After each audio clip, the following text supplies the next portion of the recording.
Today మనం చేసుకునే item cauliflower and కొబ్బరి పొడితో చేస్తామండి. కొబ్బరి కారం. స్టవ్ ఆన్ చేస్తున్నానండి. బాండ్లీ పెట్టేసుకున్నాను. ఎండుమిర్చి కొంచెం డ్రై రోస్ట్ చేసుకుంటే పౌడర్ ఫైన్ గా అవుతుంది. ఓన్లీ 2 minutes చాలండి. పౌడర్ చేసుకొని పెట్టుకోవాలి.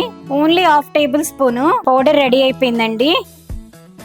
కొంచెం సాల్ట్ వేస్తున్నాను. దీనిలో మూత పెట్టేసుకుందాం. ఫాస్ట్ గా వేడైపోతాయి వాటర్. బాయిల్ అయినాయండి. ఇప్పుడు ఈ క్యాలీఫ్లవర్ని ఇలా వేసేసుకుందాము. ఒక 2 minutes సాల్ట్ వాటర్లో ఉంచేసుకుని వాటర్లో నుంచి క్యాలీఫ్లవర్ తీసి పక్కన పెట్టేసుకోవాలి. ఆయిల్ వేసుకుంటున్నాను. ఒక 4 tablespoons పడుతుంది.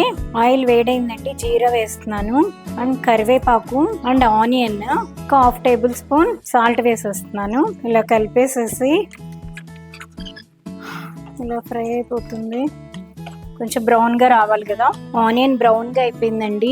దీనిలో క్యాలీఫ్లవర్ వేసేసుకుంటున్నాను. కొంచెం పసుపు యాడ్ చేద్దాము.